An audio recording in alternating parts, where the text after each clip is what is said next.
Hey everyone. If you can, give me a thumbs up if you can hear me okay. Okay, I see some thumbs ups. A few more people in the waiting room. Lots of people in the waiting room, actually.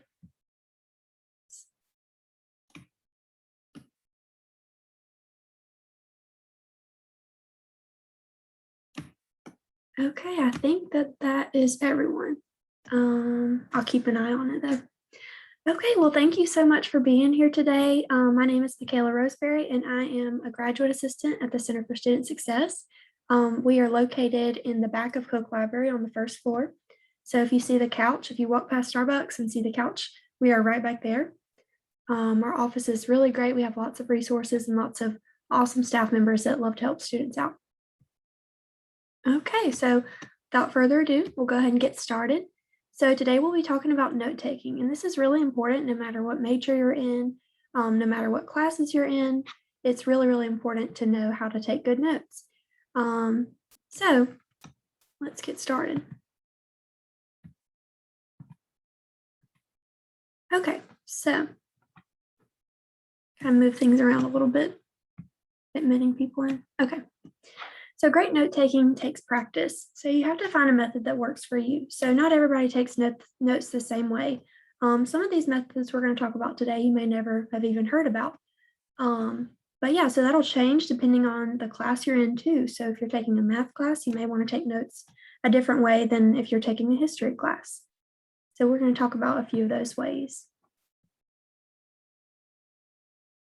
Now, all great note taking is going to consist of 7 R's. So it's easy to remember they all start with the letter R. And just in case you're trying to take notes in this session right now, we do have a handout with all of this information on our website, and I'll show you all that at the end. So you don't have to necessarily take notes if you don't want to. Okay, so the first one is Reword. So this is actually really helpful. First of all, it's hard to write down exactly what the professor is saying. I'm sure you guys are aware of that. And not only that, it's actually proven that it's better if you do use your own words, because something about that helps your brain to remember that information. So Reword, try to paraphrase what your professor is saying in a way that makes sense to you. Next, we've got Record.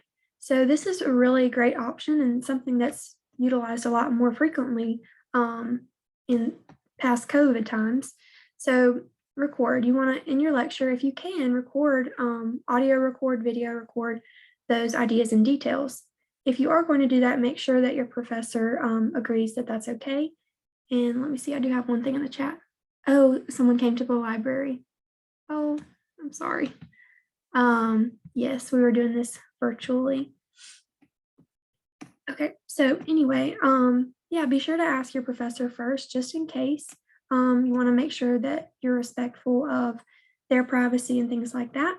A lot of times, though, with Zoom classes going on, you can get the recording sent out from your professor anyway, so that's helpful. Okay, next. Let's see. Make sure I didn't miss any. Okay, I did.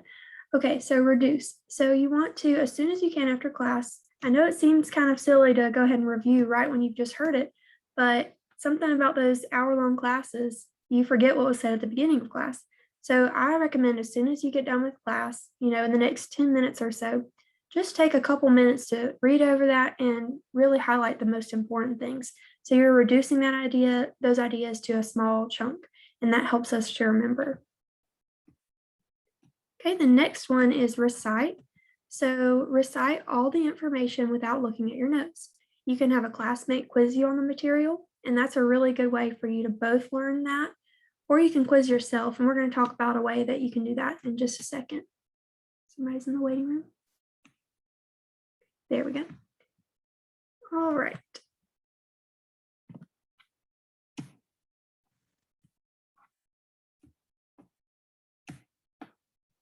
Keep skipping around on me. I think it did. Let's see. Okay, there we go. Reflect. So thinking about the information will help you make connections that are not easily seen at first. So really, as many times as you can reflect on the information, the better. So just as a personal thing, what I do is I'm an auditory learner. And so I just really learn things when I hear them. So what I'll do is I use OneNote, the app. There's lots of different apps you can use to find what works for you, but OneNote has a feature that you can do immersive reader. And so it'll highlight the words and read it to you out loud.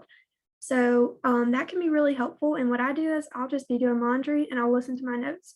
And that just helps me get to reflect on that information more and more. That way, when it comes time for the test, I don't have to study, cram the night before. So the next one is review. So at least 10 minutes of reviewing your notes after every class will help you better retain most of what you learned. That really will help you guys. It can also help prevent the need for all-nighters. Okay, and finally, the last R is revisit. So if you have a cumulative exam at the end of the semester, and that's always a good thing to ask up front. If you see there's going to be a final exam and it's not on the syllabus, you might want to ask the professor, is it going to be cumulative? That way you can just have that in mind and be prepared. But anyway, so if you do have a cumulative exam, going back over your old notes, or if your professor is one of those that gives back tests, a lot of times they'll pull final questions from those tests. But just going over those again and again, that's really the key. Repetition is key for note taking. Okay.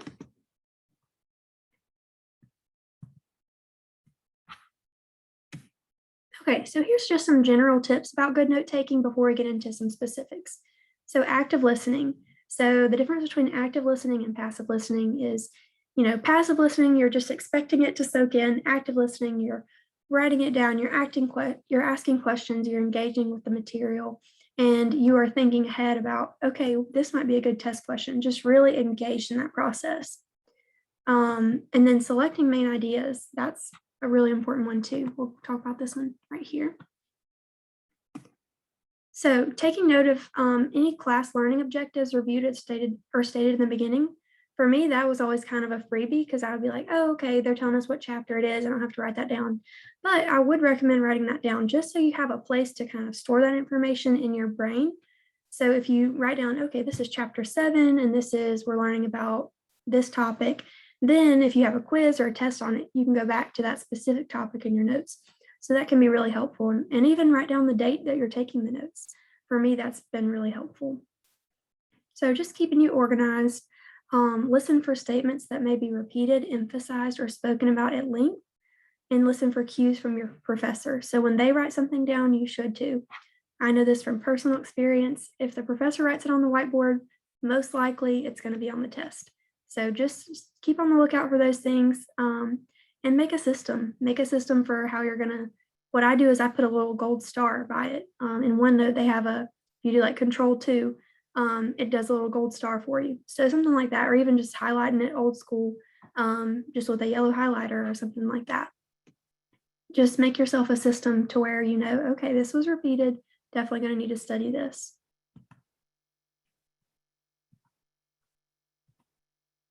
Okay, and one more general tip before we get into specific note-taking strategies. So staying focused. This can be tough. I know it can be, especially when you have classes back to back and you were up late studying for a different class. It's not as easy as it sounds sometimes, but some things that can help are sitting in the front of the class. So it really kind of depends. Some people are more focused in the back, and some people are more focused in the front. So just find what works for you. Chewing gum can be really helpful. If your teacher allows stacks, I think that's kind of helpful too, just as long as it's not distracting. And then staying hydrated. That is so key. I've had times when I'm almost falling asleep in class because I'm just really tired from being up studying and all that. And just sipping some water is really helpful for that. So those are just some tips and tricks. Okay, so here's our specific note-taking methods. And these are really interesting. Some of these I had never heard of until last year. So there's the boxing method we're going to talk about, the charting method, the Cornell method, which is kind of hit or miss. It's pretty popular, but some people like it, some people don't. The mapping method, and then our most common one is the outline method. So first up, we have the boxing method. So this is pretty interesting because it keeps our information separate. So you've got point A, point B, point C, point D, point E, and all of those are boxed in. And that can be really helpful, especially, and you don't have to you can switch it up all throughout your classes and stuff like that. But it is good if you just kind of generally stick to one. But then if you come across information that's hard to keep separate, this might be a good one. So just kind of keeping it separate like that. Next up, we have the charting method. And this one can be extremely helpful for certain types of notes. Now, not everything's going to fit into a chart, but things that would, it would be really helpful. So I think about the different phyla in biology, or, different pros and cons of something, some kind of something that happened in history or something like that. Really, anything like that can be really helpful for pros and cons, or when you have to remember how information relates to each other, and how 5 different types of something or something like that. You can kind of get those categories at the top and then have each of the different ones. So that can be really helpful for different kinds of information. Somebody else in the waiting room. There we go. Okay, this one is the Cornell Method. Some of you may have heard of it before. It's pretty popular, and it's very interesting. So what you do is you write your title at the top and your date, and then you're going to split your page into kind of split it the top off and split the bottom, and then kind of do like 25% of the page and then draw a line. So you're going to take your notes over here, writing your notes down and key thoughts. And then over here, you're going to write down keywords and questions. So this is kind of interesting because then whenever you go to study, you can cover up this side of it with a piece of paper or your hand or something like that. And you can ask yourself questions and then look and see what the answer is. So it's kind of an automatic way to quiz yourself. That can be really helpful. And then another thing at the bottom, remember we talked about reducing the information and reflecting on it. So writing a summary of each class can really help you, even if it's just a couple bullet points about, okay, we talked about this and why this is important. Something like that can be super helpful, just in relating all the information to each other. Okay, this one is the mapping method, and it can really show relationships between ideas as well. So you can put your title at the top, put your main point, and then the supporting evidence under those. And then a following point. And then you can just keep going just like that. So I think about maybe this would be really helpful for maybe even math, or maybe something in history. One thing led to the other, and then this happened and that happened, and then this law was made. That could be helpful. Or math, like do this problem and then this step and then this step. Something like that could be really helpful. Okay, and then our last one is the outlining method. I have a feeling you probably have seen this one before. But we'll quickly go over it just in case. So the top, you put your title, and then you'll put your main topic, your subtopic, and then your supporting facts. So this is just the big idea, and then there may be a few smaller ideas and just different facts like that. And the way this is really cool because as you scan down the page, this is going to stick out to you the most because it's the most left. So as you scan down, you're going to just see the main topics mainly, and then you can read in for more information. Okay, and then, so which one will you choose? So it's really up to you on finding the one that keeps you focused and that helps you remember the information, just what really makes sense to you. And like I said, you can change it up and use different methods at different times, or even for different classes. So just a few more tips about studying and note-taking. Review is so important. I know I've said that a couple of times, but just taking the time to review your notes within maybe right after class, or, even also maybe you could review them right after class and then also within 24 hours of taking them, or, at the very least doing it within 24 hours. So that way, you make sense of what you've written. 3 days from now, you might not remember what, the abbreviations you've written mean, but that day you probably will remember. So that's why it's really important. Notes are meant to be reviewed multiple times before the assignment or test, or else they're no good if you just take the notes the first time. It really doesn't help you all that much unless you read over them.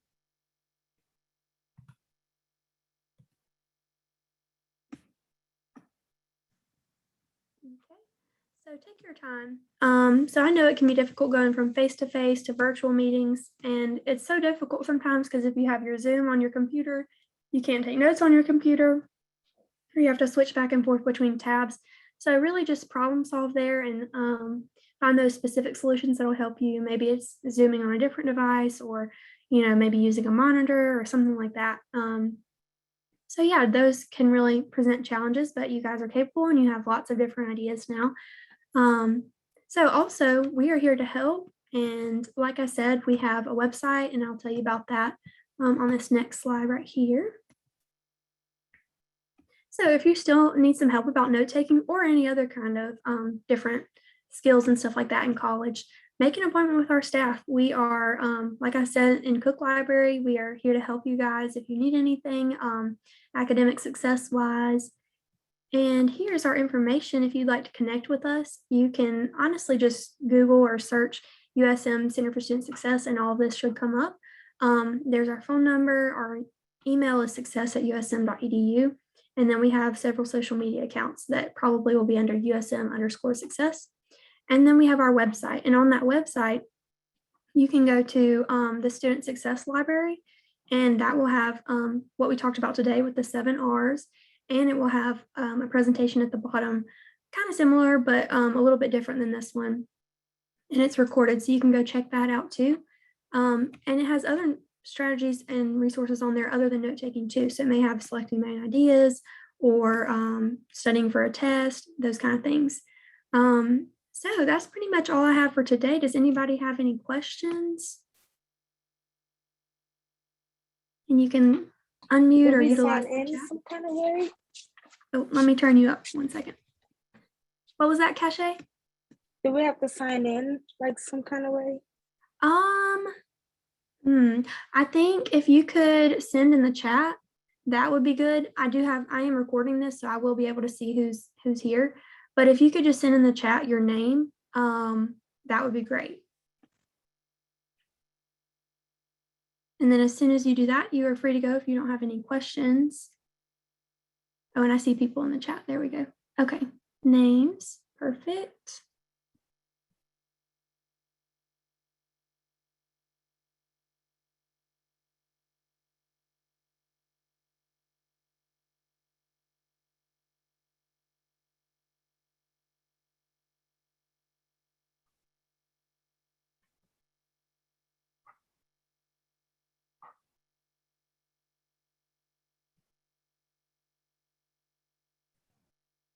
Thank you. Thank you so much. Have a great day. You too.